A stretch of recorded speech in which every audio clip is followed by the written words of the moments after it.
He laughed when the trial started. He stopped when the evidence played. He smiled when he walked into the courtroom. Not a nervous smile, not uncertainty, a confident one. The kind of smile that says, "I've done this before. I know how this ends."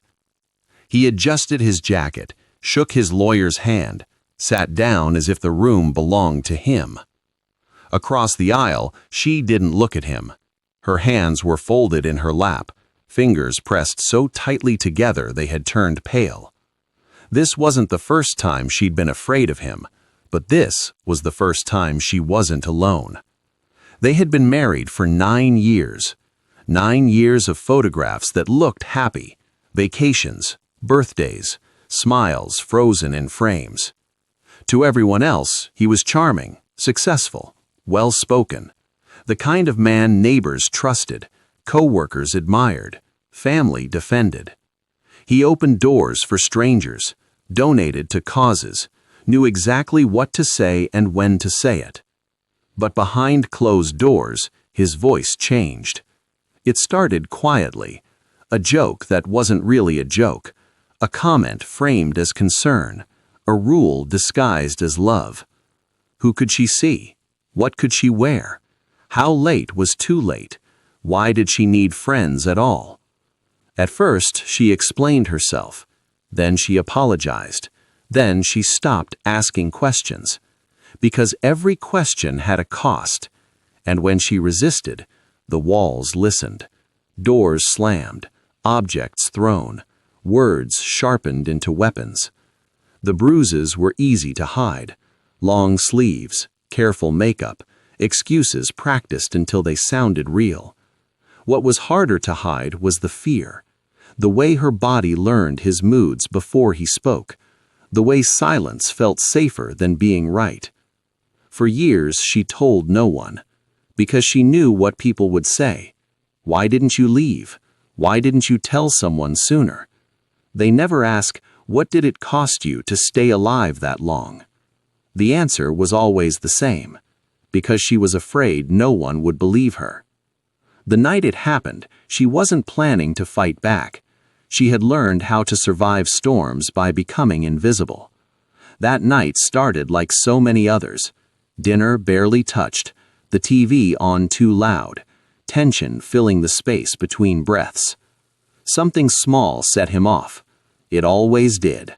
A question, a pause, a tone he didn't like. The shouting escalated.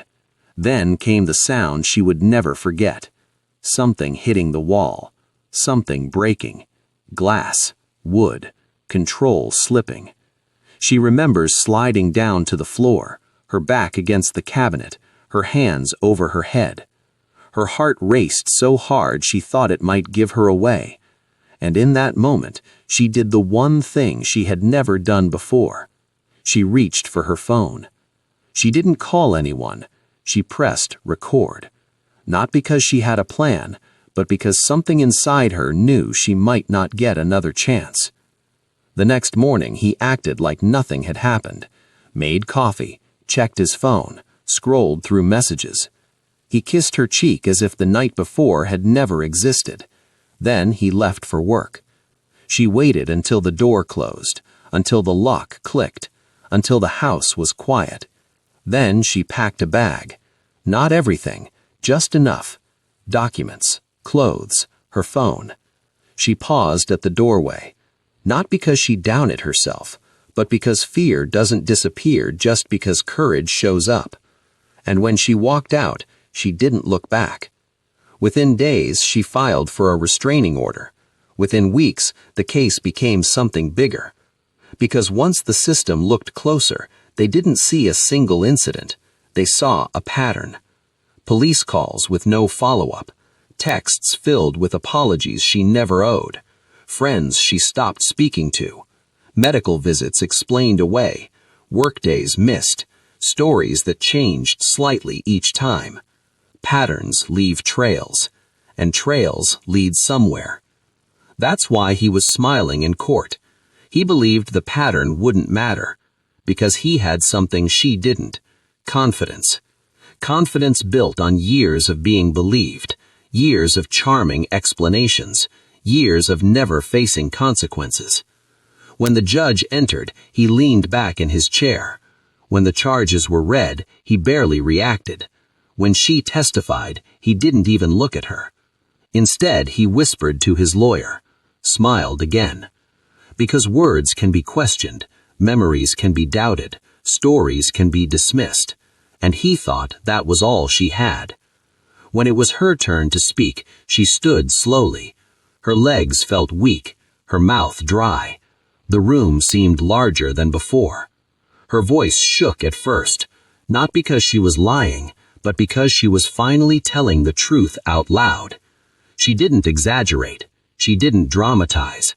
She described the nights, the fear, the control, the way love slowly turned into permission. The judge listened carefully. The courtroom was silent. Still, he smiled, because he believed it was still her word against his. Then the prosecutor stood and said 4 words that changed everything. "We have evidence, Your Honor." His smile faltered, just slightly. The prosecutor explained that on the night in question, an audio recording had been recovered. Not edited, not staged, time-stamped, verified. The judge nodded once. "Proceed." That was the moment he stopped smiling. The courtroom speakers crackled softly. At first, there was only background noise. Then his voice, sharp, clear, angry. The words filled the room. Threats, insults, commands disguised as love. Then something else. Fear. Her fear. Her voice smaller, quieter, trying to calm him, trying to survive him. No one moved. No one spoke. Even his lawyer stared straight ahead. The judge's expression changed, not dramatically, just enough. When the recording ended, the silence was heavy, the kind of silence that presses against the chest.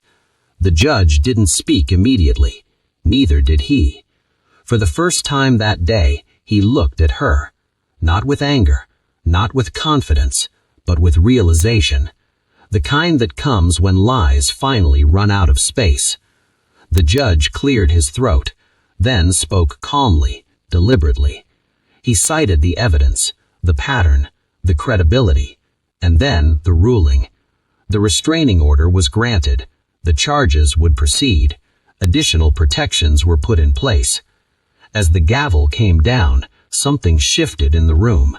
Not loudly, but permanently. She didn't cry, not right away. She sat down and exhaled. For the first time in years, she felt the weight lift. He laughed when the trial started. He stopped when the evidence played. Not because everything was fixed, but because the truth had finally been heard. He was escorted out. No smile this time, just silence. For years, he controlled the story, but one recording changed everything. Because abuse survives in silence, but it collapses when the truth is played out loud. And this time, the court listened.